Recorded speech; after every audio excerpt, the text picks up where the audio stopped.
So we're going to talk about death in this one too and make everyone really happy. Woo!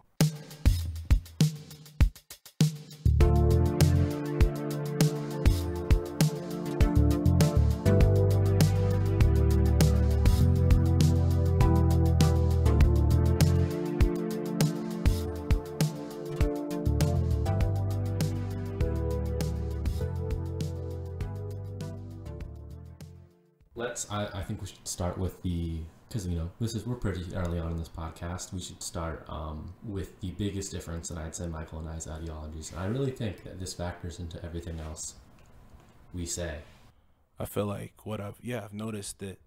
Well, you brought it to my attention that there's a big kind of glaring difference in the way that we kind of look at life and how life is lived. Yeah, I came up with I realized this morning, just out of the blue. And so I'm just going to define it. And so I'm going to say my part and you're going to say your part. All right. So the biggest difference in how Michael and I think, and this, because this plays into everything and how we think, is I view my life as I could die in any moment, no matter what. So like driving, anything, it's true, as humans, we do live our lives in the fear of dying at any given moment because, we have things like nuclear weapons that could wipe out the entire planet. And, we just do a lot of dangerous stuff, and the world is dangerous. There's always some solar event that could happen or whatever. And so I live my life very much so as in, if I die this next second, I will be comfortable with the life I had lived up until that moment. I don't really think about, I can mess up now and make up for it later. Yeah, the difference is in my ideology is I live life with the idea that we have roughly 80 years to live, 80 years kind of given to us, that and that we need to make all of our decisions within that. When it comes to the time when our time is up, and I know 80 years is a relatively rough kind of estimate for that, but 80 years is roughly the average lifespan for a human being is 79 years, but I'm rounding up because 80 years has a better ring to it. That's roughly how much time we have, given everything kind of goes right. That's roughly the amount of time that we have. And so my ideology is let's make everything count within that kind of time period. So we kind of come to the same, everything that you kind of do is important. But I think the key difference is, and this affects the way that we look at the world, is that I don't give myself, or I've been told, I don't give the people around me a lot of room to make mistakes. And I have very high, I've been told I set high standards for people around me. And I do so, even higher for myself. I think this is because of that kind of, I wouldn't say it's a fear of death, because I wouldn't say I'm scared of it, but I would say I am in fear of dying and being a shit human being, because I don't know what happens after I die. So I try and try and live by maximum super ego and go by what I believe is right, so I can and that's what I do. But I don't give myself or others room to mess up as much as I should, I guess. I do the same thing. And someone was talking to me about this recently. I don't give myself room for error. I don't like to give myself room for error because I'm 17 years old. People always tell me, you're 17, you have so much time left to, live life and make mistakes, and, but I don't, because when Prince was 17, he had recorded his first album and done all 20 however many instruments. 27. Yeah, all 27 instruments on there. When Michael Jackson was 17, he had already put out 4 albums with Motown and was literally on the track to making the best stuff that he'd ever done in his entire career. There are people who are 17 years old that are activists. There are people who are 17 years old that are actors on big television shows. And I'm 17 years old, and I sit in my room and I make sounds. And I look at the fact that, and a lot of people tell me that means that I think I have too unrealistic expectations for myself. But given the whole 80 years ideology, I'm basically a fifth through that. We've talked about the similarities, but what would you say? So how would you say your 80 years ideology is different, affects how you look at the world differently than my, imminent death ideology? I think the 80 years ideology is different because it's less focused on what you do now and more focused on making your decisions based around what you do and what you will do. Yeah, and I mean, I don't know. I think my ideology is kind of poor, but I do think it pushes me to be the best version of myself. If I thought the way you thought, I would let myself go and let myself do more, terrible things, which I do enough. But then again, what I consider terrible things is not what most people consider to be terrible things. So there we go. I mean, the idea of the 80 years ideology is what kind of story do you want to tell? That's the main idea behind it. Yeah, we both have like similar conclusions to our ideologies, but I mean, mine just is merciless. So. Yeah, the difference is that Hayden's is a bit more cynical. Yeah, well, I am a bit more cynical, so just a tad. So let's talk about I learned about this thing existing like yesterday because I overheard someone talking about it. And there's a new teenage heartthrob out. A new teenage heartthrob? A new teenage heartthrob out on the market. All the girls are going crazy. This new guy, Zac Efron? No, it's not Zac Efron. It's Ted Bundy. Oh, he's not new. Teenage girls have loved him for decades. Yes, and but recently there's been a surge in popularity. What with Netflix having a new documentary series about him, and there being a new feature film being made about Ted Bundy. So Michael called me before we were recording this, and I had to watch the trailer of Zac Efron's new film. That has like a super long title, by the way. I'm not sure I can get it right, even though I literally just was reading it. Yeah, I couldn't say it off the top of my head. But it will be linked in the show notes. And I didn't. So what's the controversy? I saw when I was looking it up, like there was like videos on the controversy, but like what is it? Explain it to me in the audience. The controversy, as there is often with these marvelous teenage heartthrobs. If you're not aware of who Ted Bundy is, he's a serial. He's a relatively average Joe kind of guy. He lived his life. He spent time with his girlfriends, and on the side, he had a little secret, and that was that he was a monstrous rapist and serial killer. Part of the whole appeal of what Ted Bundy was and what made him so infamous was that he came off as such a regular dude. Yeah, he was like good looking and charismatic is what I saw. So I recently, while Michael's on the way here, watched the trailer for this new Zac Efron movie in which he's playing Ted Bundy. And I mean, they are really capitalizing on using former teenage and current teenage heartthrob Zac Efron to play this terrible person. Yeah, and there's a lot of controversy around that because a lot of people are saying that the film is romanticizing this terrible dude. I feel like that's the point. I feel like the controversy is that should they be romanticizing Ted Bundy, the terrible monstrous serial killer and rapist and necrophiliac and all around morally disgusting person, should they be romanticizing him? Well, I mean, I guess it really depends, because from the trailer, it kind of seems romanticizing, but it depends on how much the movie focuses on the killings, I'd say.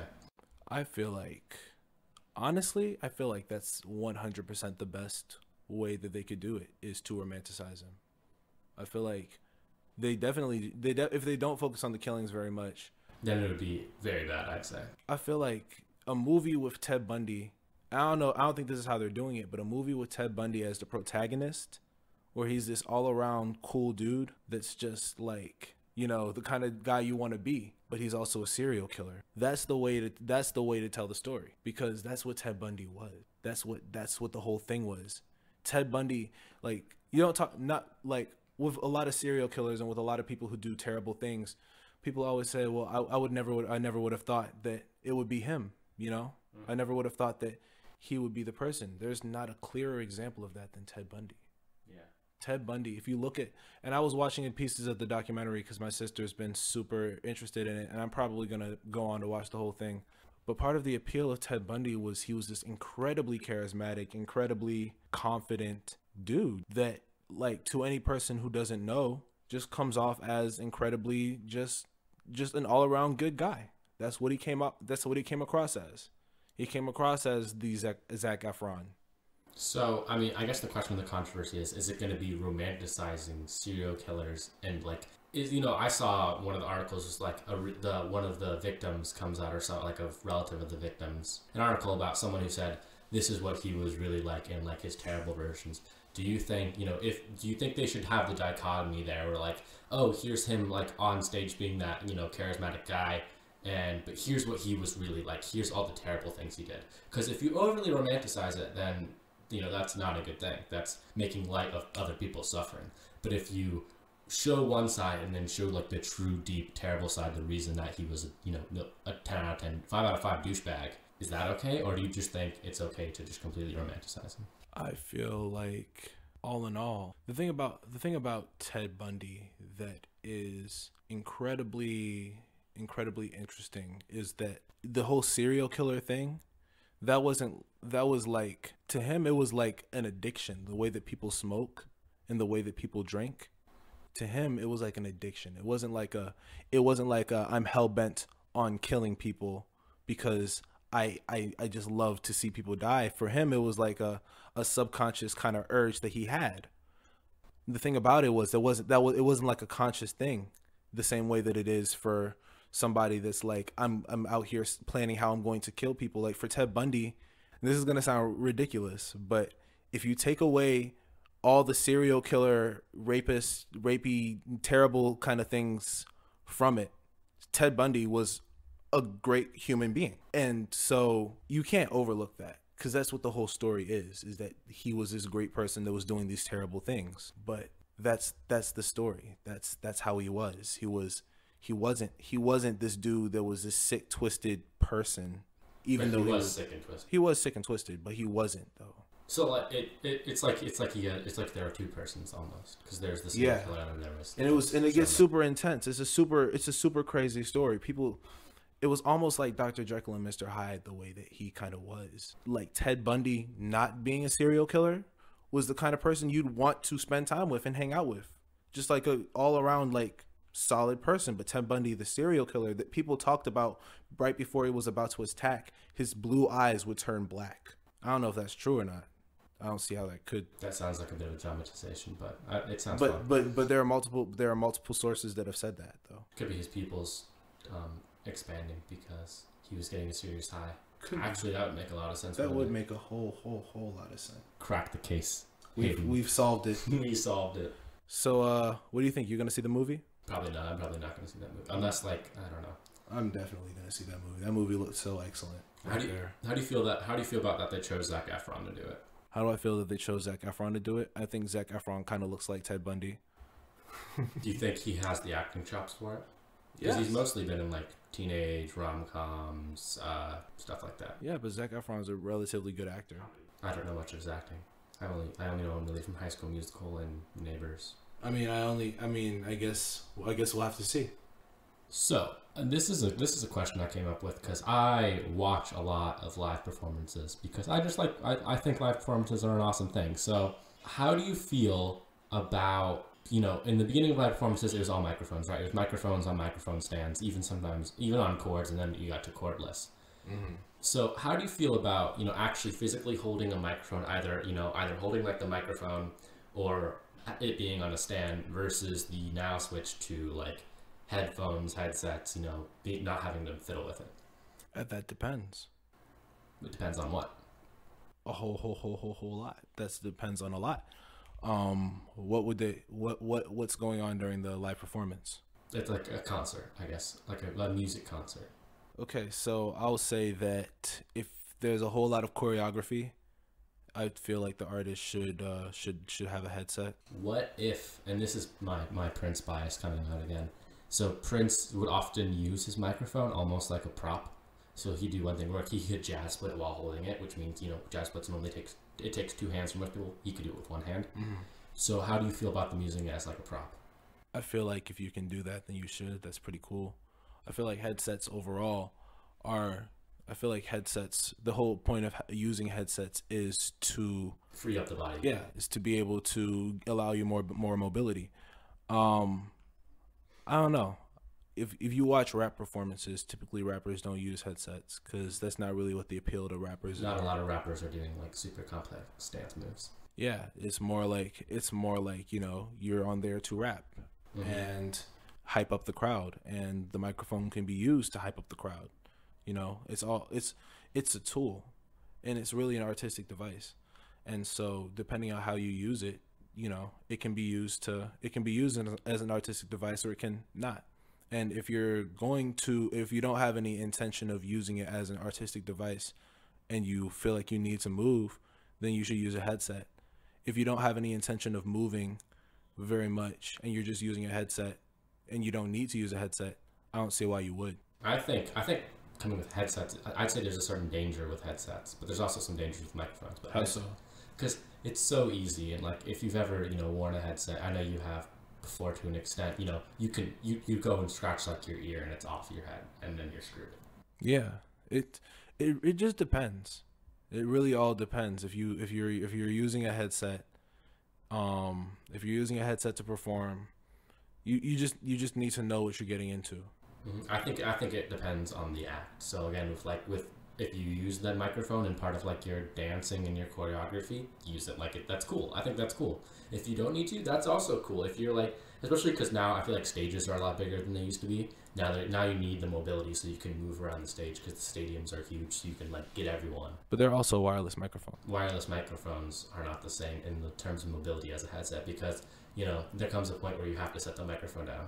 But so also wireless mics can be used as prop. I know in the early 90s and sometimes into the mid to late 90s and early 2000s, Prince had a gold, sometimes black, like microphone that had like a gun handle on it, so he'd sing into it, and his point was he was singing into the gun to like stop its power, to stop the power of guns, which I think that was a cool prop, especially because he'd do like little tricks that he was like a gunslinger with like this gun that he'd sing into. I mean, I feel like ultimately it just depends. I know that I don't make the kind of music, nor am I the kind of performer that I would ever feel like I would need to use a headset unless I was doing like acting, because I'm an actor. In case you didn't realize, I'm also an actor and a poet and a drawer and all sorts of different other types of artistic things. I'm really an all-around Renaissance man, and I'm single. So if you want to hit my line, you can DM me at rdavis.wave on Instagram or at rdaviswave on Twitter. That sounds like advertising to me. If it's advertising yourself as it sounds like prostitution. I'm not selling myself. Are you really not though? I guarantee you that I'm not selling myself. If you want to send me money, you can send me money, but I'm not going to do things for it. Yeah, I think it depends on the artist. Yeah, the point I was trying to make is I don't really feel like I need to use a headset if I'm performing as an artist and I'm performing on stage. But otherwise, I could. Yeah. I'm not opposed to it. If I was about to be dancing, which I wouldn't because I can't do that.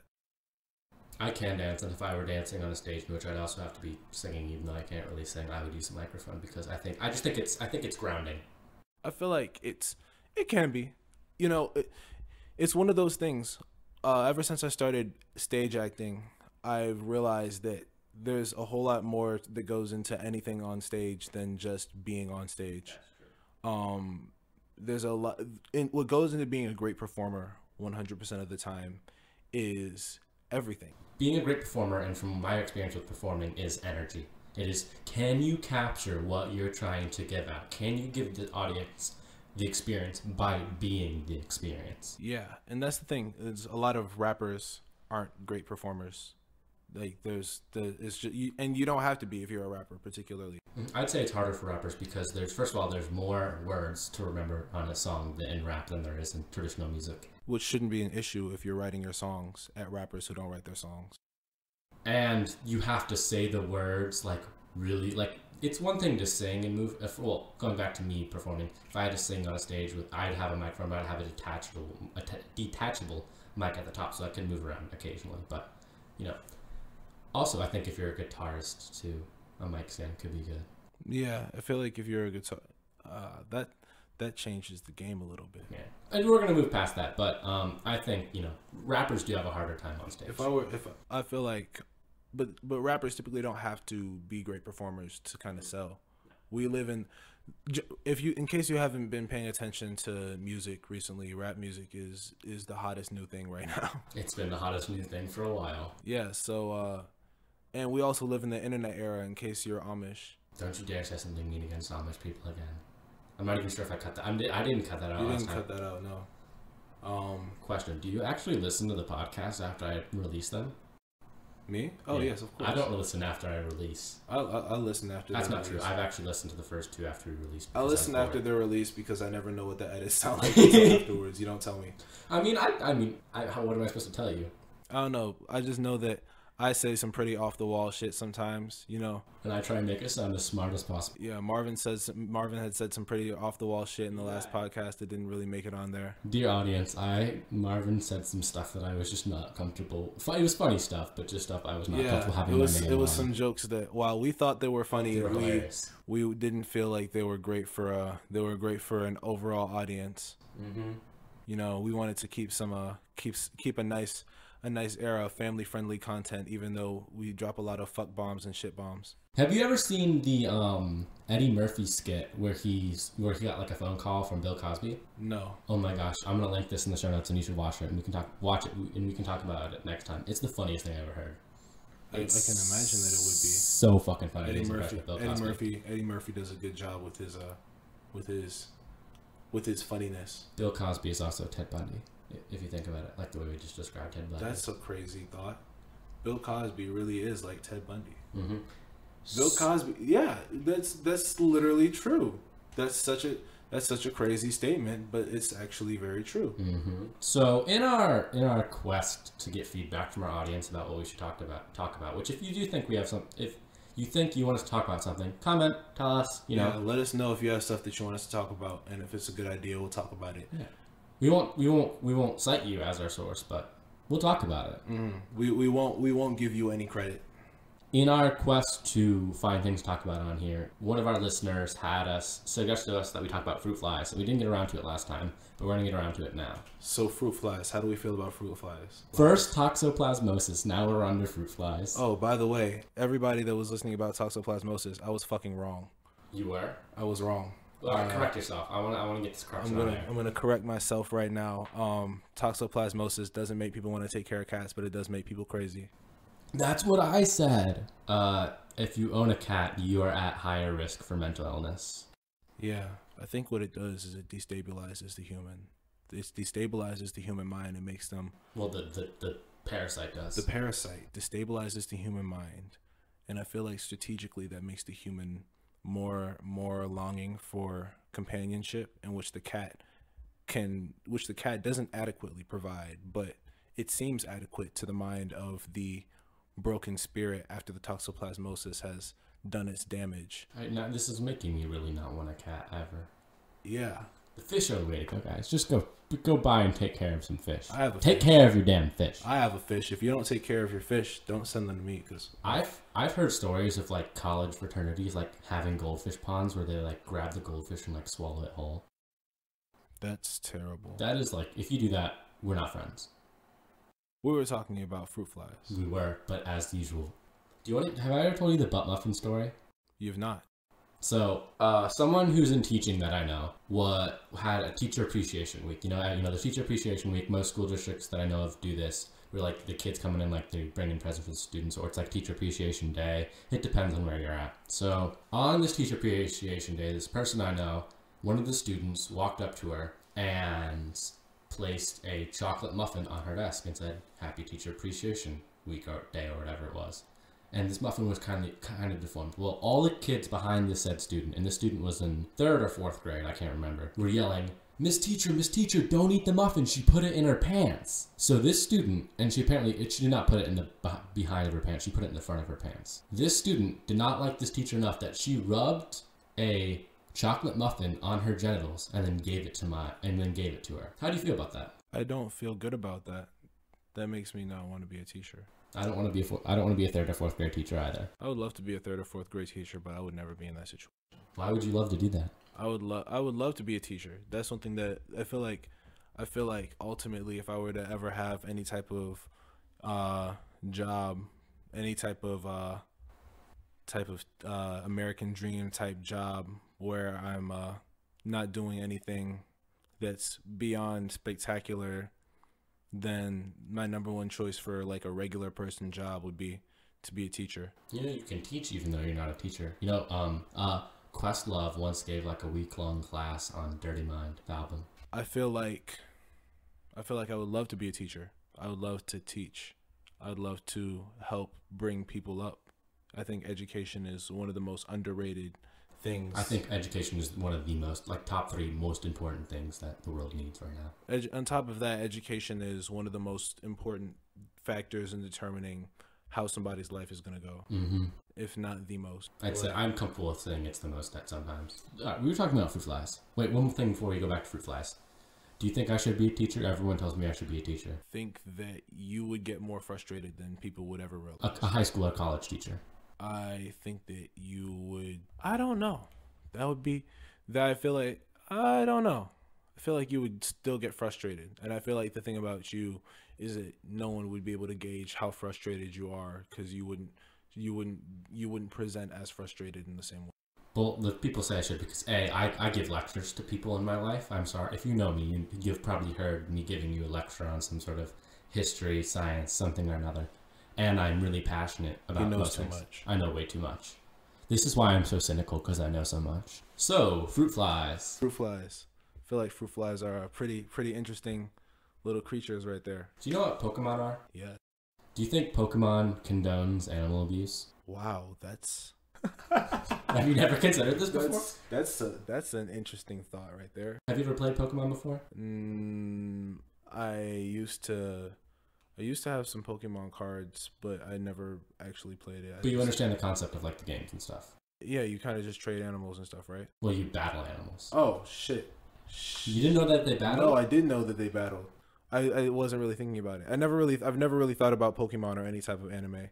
Like Pokemon's not an anime. Pokemon's a video game, first and foremost. It's also an anime. I don't think about the anime that often. I don't either. Except for the theme song in the original first series. I don't think about it at all. But damn.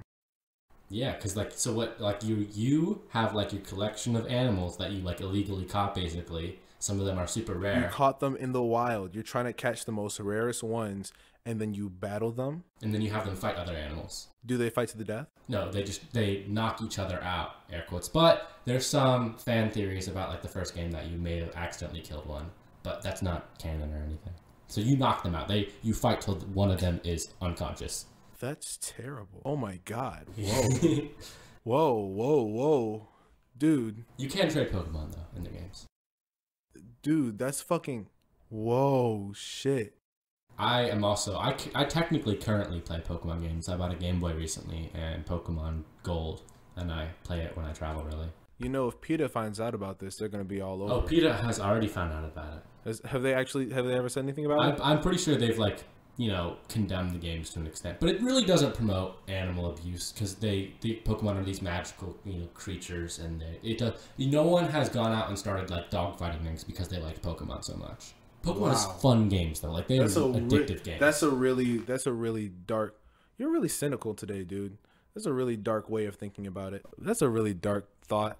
But yeah, no, I guess now that I'm thinking about it, that's kind of exactly what it is. It is dogfighting, cockfighting. Yeah, basically. Yeah. How do we feel about cockfighting? No, I don't think you should make any animals fight. I'm also against most. I only condone one. No, I don't condone like actual competitive animal racing, but I do condone corgi racing. Because there's this thing there. I've seen footage, and I'll show it to you if you want. I'm definitely gonna link it. They had like a total setup racetrack, you know, that normally horses on, and they have corgis set up on each little row. And basically, corgis are not a racing animal, and they have no idea what they're doing. And they just let them go, and like another of their like owners try and calls them over, right? Mm-hmm. And what happens is just the most adorable chaos you've ever seen in your life. Oh my god, that sounds like the most amazing thing. Because most of them give up. Most of them never make it to the end. I can't think that they would. And they seem like they would get distracted.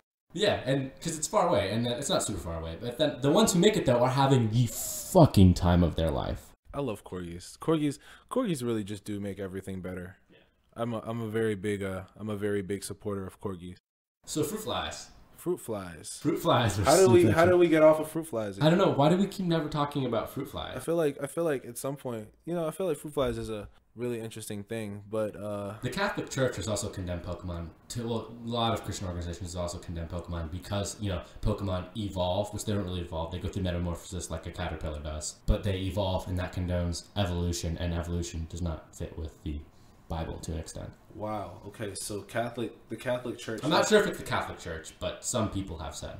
Well, I have the same issue with those people that I do with PETA, only more concentrated against PETA. I don't like PETA very much. I don't like PETA very much. Why don't I like PETA very much? I'm all about animal rights and animal equality or whatever it is that they're promoting no animal cruelty. Mm-hmm. But they're just so fucking intense for no reason. Yeah. They're so fucking intense for no reason. I like PETA's message as well, but I do agree that sometimes they're a bit... They're so fucking intense for no goddamn reason. Making enemies is not how you make a cause. Like did you see what they did with the dog? With the fake dog? Where they were like fake barbecuing it, and they were like, would you eat this dog? Would you eat this dog? And people were like, no, because it's a dog. And they're like, if you wouldn't eat a dog, then why would you eat other meat? I know a lot of cultures in the world do eat dogs, though. Yeah, on top of that, why wouldn't I eat a dog, but I would eat other meat? Because other meat tastes good. And I don't think dogs taste good. I don't look at dogs like food. I look at other animals like food. Would you eat a horse? Shit, potentially. Horse is supposed to be, like, delicious. I would potentially eat horse. This is coming from a vegetarian, by the way. I wouldn't be opposed to eating horse. I don't think I would think... Here's the thing, is that when I eat meat, I don't think about it. I'm not thinking, oh my gosh, I just killed Cluck Cluck. No, that's not my thought process. Hey. Huh? Hey. You know the chicken from Moana? No, I didn't see Moana. You never saw Moana? I never saw Moana. Why did you never see Moana? Because it was the same reason that I'm so annoyed with Frozen. It was the kind of thing that everyone was just kind of all into for Moana's so much better than Frozen, though. I can imagine that it would be. It seemed like it would. I don't know. It was hard for me to get into because everyone was super hype over it, and it was annoying. And because it was annoying, it made me not want to get into it in the same way. I'm not a super huge anti-mainstream culture person like a lot of people are, but I don't like stuff that's annoying. Am I super anti-mainstream culture? I didn't say that you were. But am I? Because I am to an extent, though. Yeah. But I wouldn't say I'm anti-mainstream culture. I just think I don't care enough about it, and I'm more obsessed with like my own culture that I create. I think that's fair. So anyway, back to churches condemning Pokemon. So they condemn Pokemon because it has evolution, and they don't like that. How do you feel about that? I think that I think that the fact that people know about churches condemning evolution in Pokemon just means that people spend a whole lot of time thinking about things that don't really matter at all. Mm-hmm. And that's something that's the curse of the human condition. We spend a whole lot of time worrying about shit that doesn't fucking matter at all. Yep. Like so much time. And that's what the podcast is. There's a lot of us. Well, actually, not really, because we do talk about stuff that matters. But we did get into a pretty heated discussion about sandwiches last time we were on the show. So did you look at the results of those polls? Yes, and the results of those polls were disappointing. They were totally correct. They were disappointing. If you did not know, if cereal is soup, it is not a soup overwhelmingly won on all of the polls and all of the platforms. But there was like, I remember on the Outrospection Instagram story, which please follow Outro Podcast. Follow Outro Podcast on Instagram and Twitter. There was more split for is a hot dog a sandwich. It was very split. For the Instagram, it was split right down the middle. Right down the middle. 50-50. I didn't see the results on the Twitter. The Twitter, both of my, the Twitter thought that A, cereal is not a soup, and B, a hot dog is not a sandwich. I'm gonna ignore that because if I think about that right now, I'm gonna get upset. This is my message to the general public. You're wrong. Once again, you've let me down. Michael, if you look to the general public, you'll always be like that. Once again, you've let me down when I needed you the most. People need to be a little bit more open-minded about these things. How do you feel fruit flies feel about this? I think that, we were talking about fruit flies. Yeah, we're talking about fruit flies. Fruit flies. I know that today you spent a lot of time writing college essays. I did spend a lot of time writing college essays. Do you want to share what they're about, or do you just want to share like your opinion on them, or I'll share mine? My opinion on college essays is that they're great. I love them. I hate writing them, but I love them in theory. I think that colleges do need to be able to hear our voices. It's very important that colleges hear our voices. I will spend most of tomorrow writing scholarship essays.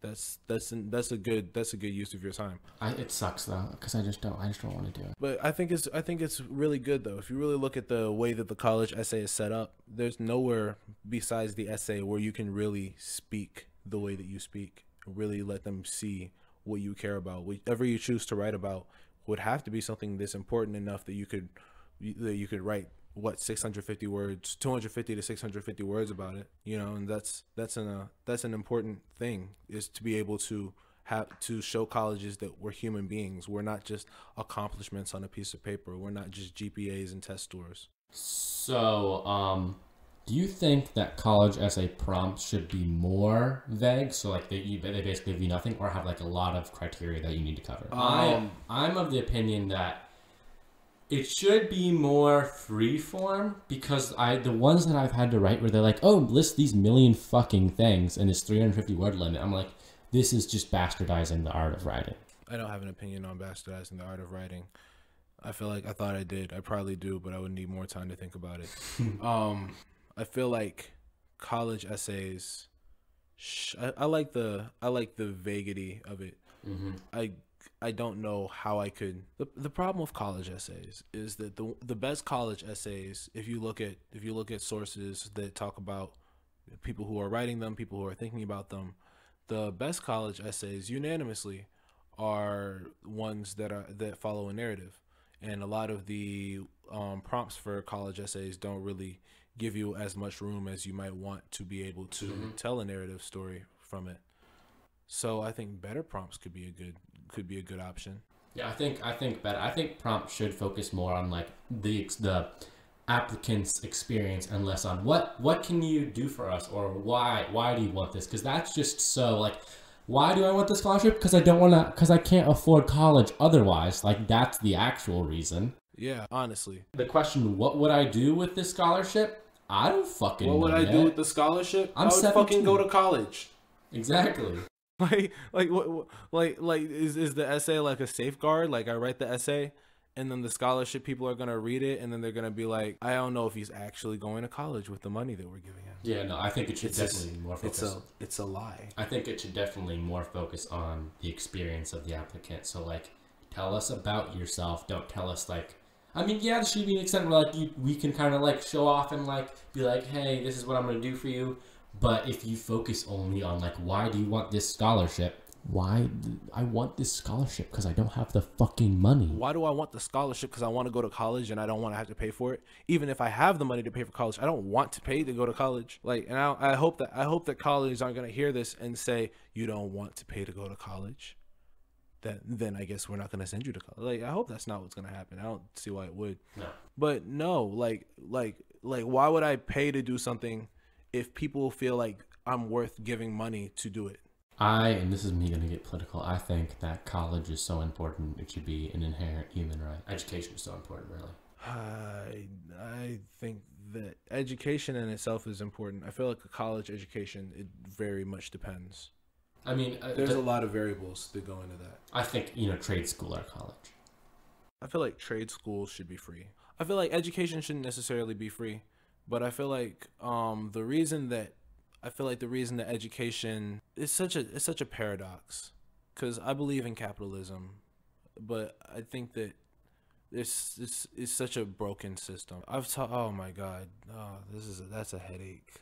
Wow. I'm gonna go full political. You either make college free, or you make it not expensive.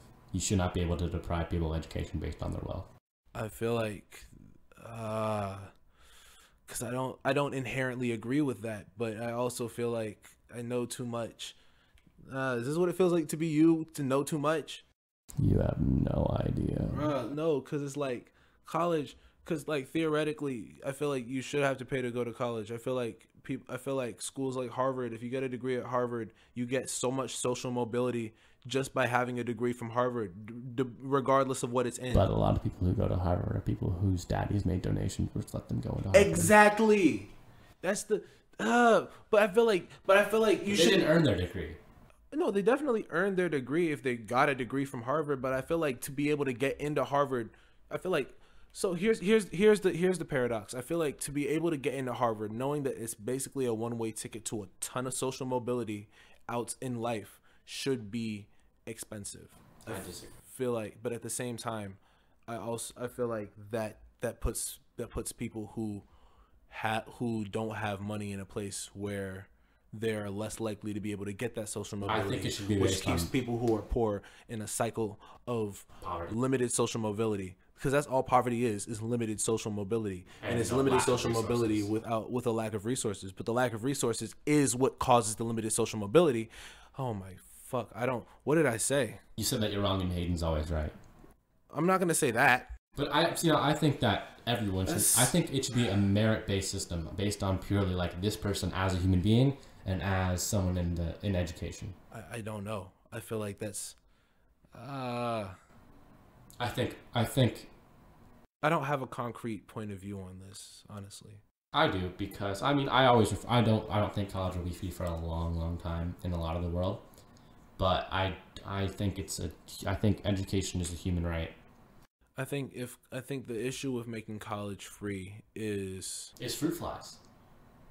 Fruit flies. Fruit flies. Back to fruit flies. Back to fruit flies. I feel like I'm gonna talk myself into a circle if I keep talking about college. Fruit flies, though, however, I know that if I talk about fruit flies, then that's just an easy topic. So fruit flies, where do you think they come from? Yo, before I get into that, I feel like I should talk about this. I feel like it's worth mentioning.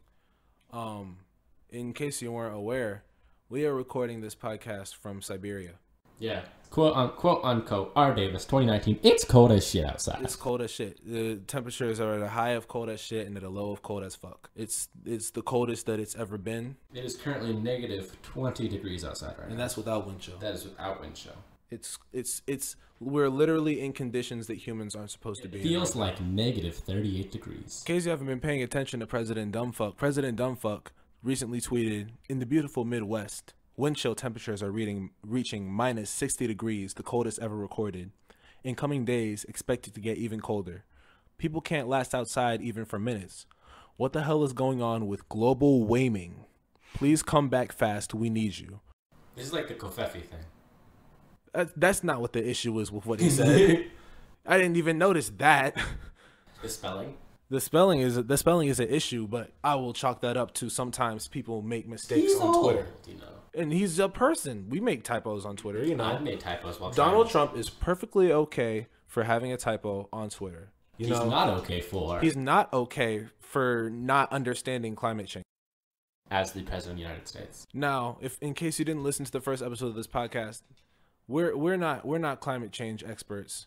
That's true. But typically what the issue of climate change has to do with is whether or not humans are the cause of it, which there's enough evidence to confidently say that we are. But that's not even what the issue is with what Donald Trump said. The issue is what Donald Trump has said proves that he doesn't know what the fuck is going on. Like, the issue, global warming, is an issue that's under this blanket issue of climate change. So if he's trying to make an argument against the existence of global warming by talking about a thing that is definitely an effect of climate change, then he's a stupid fuck. He's a stupid fuck. And I don't mean to call the president a stupid fuck. I know that somebody listening to this at some point perhaps might be a Trump supporter.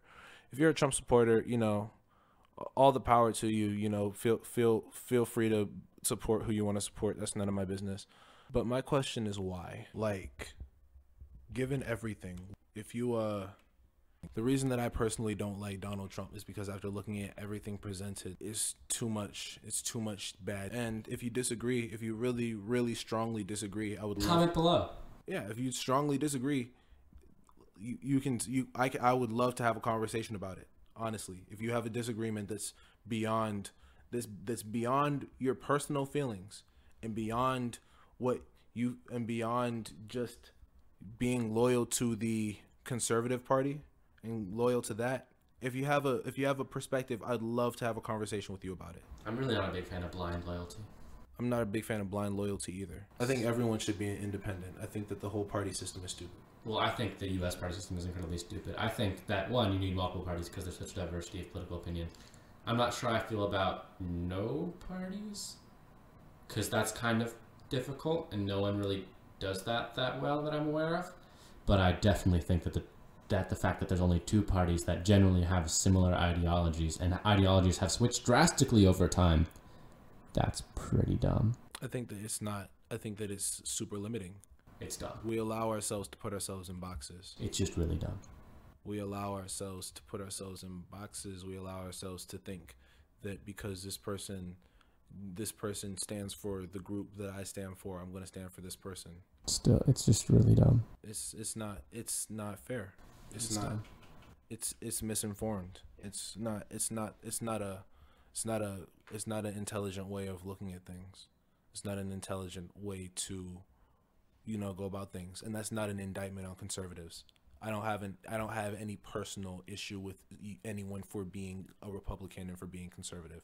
I have people who I love in my life that are conservatives, but I have a strong feeling of resentment for people who will blindly accept anything. That's not blindly accepting things that I don't like. I have an issue with anyone who blindly accepts anything, because that's how you allow yourself to eat. That's how you allow yourself to eat poison. So this makes me think of this and that. So in where we live, you take an American government class, a government class, and you kind of learn how the government works, kind of, sort of, maybe little. But you can pass with a D in that class, and you can blow it off. Really, it's required, but it's not hard. You don't have to do much for it. It's pretty easy. I don't think that should be a thing because the fact that, and I was talking with people in my life about this. Back in the day, the people who taught U.S. history, world history, American government were like people whose real job at the school was like football coach or something like that.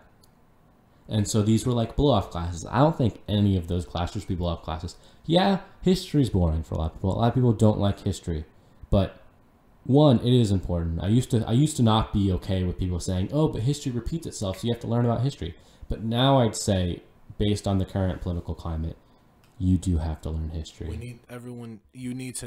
History. What history is important for is it provides context. And even beyond history, you need to know how your government works. I think it's fucking tragic that we as Americans do not know a lot of things about our government. The fact that so many people didn't vote for the last presidential election is fucking tragic. In Australia, they have compulsory voting, so you have to vote or else you get fined or whatever. I think that's a good thing. It depends on what mood I'm in. Sometimes I think it's a bit too much because you should have your right to abstain if you want to. But we have so many people abstaining and so many people not doing their rights as citizens. My thought is this: if you have a political opinion, then this is more than my idea about blindly accepting things. If you have a political point of view and you are of the legal age to vote, then you should vote. And you can't complain. I'm genuinely okay with saying if you didn't vote and you don't like who's in charge, you can't complain. It's partly your fault. I'm saying that if you are are of the legal age to vote and you don't vote, and I'm going to go on wax saying this. I'm saying I'm going to make this statement, and I'm not going to retract this statement, and I'm not afraid to defend this statement. If you were able to vote or are able to vote, and you make the conscious choice not to vote because you think it doesn't matter, you are not allowed to have a political opinion. Yeah, I'm okay with saying that. That's because, democracy, with all its flaws, is the best way for people to live the best versions of their lives, even though how easy it is to be authoritarian. And if your political opinion is misinformed, that's not good. I don't agree with that. But if your political opinion is misinformed, if you have that political opinion, fucking vote. Which you would not be as misinformed if you took history class seriously and you took American government and you actually had to try. That's the number one thing that I will always advocate for, is being informed. in knowing what the fuck you're talking That's why I think education is so important. That is why education is so important. That's why people need to know. People need to know people need to know. People need to know everything that is necessary for them to know. I think that, and when it comes to things like who we're gonna have as the leader of our country, who we're gonna have signing our laws, that's fucking important as shit. I don't care if you think it doesn't matter, if you think that your one vote doesn't matter. It does. It matters a whole lot. And I know that we're in between elections right now. It's not really the time that people are really thinking about this or caring about this, but it fucking matters. It matters so much. It fucking matters. Every single one of us matters. As citizens of the United States of America, if you can vote, then vote. If you can participate in civil politics, then do that. Our voice matters. We're people. We're citizens of the United States. The literal meaning of that is that we're able to govern ourselves. We can't stress enough how important it is that you vote. And how we protect our right to vote. And I'm not talking about like Second Amendment rights, we gotta protect ourselves with guns. First of all, in the age of modern technology and weaponry, your little pea shooter don't matter. But we have to protesting. I know it's crazy. I know you see, crazy shit happen on the news all the time with protests in some, corner of the world, but it helps. I think if you believe strongly enough about something, you should get up off your ass and do it. And even if you feel like you want to go on Twitter and say something about it, fucking go off. Yeah, I think that's one thing. I think, unless you're like a white supremacist, don't go off. Don't be. First of all, if you are a hateful, don't be a white supremacist. If you're a hateful person, try not to be hateful. Yeah, life's more fun than hating people. This is very much so. Yes, life's a lot more fun when you don't hate people. Most of the time, yes, it is. Yes, Even not most of the time. 100% of the time. What did I just say? No, 100% of the time, hating people is a waste of energy. Mm-hmm. And it's really easy to hate people because it's kind of in human nature, but don't. I'm gonna say this. My final statement is, more than anything, the statement that I want to end this off with is that to hate people, to make any judgments about people, even though we are relatively liberal-minded people, we're just people. I have the capacity to love every single person that listens as a person, beyond the labels and beyond everything. We're all people. We all have the capacity to love. We all have the capacity to care for and respect one another. And a lot of people forget to do that. A lot of people think that it's not necessary. A lot of people think that it's not that we can succeed and exist in this world together and be entirely focused on ourselves. But we can't. We need to if you're not going to love each other, just don't hate. I do say spread love for one another, but at the base point, just don't hate. And I think that's, oh yeah, wait, we were supposed to talk about fruit flies.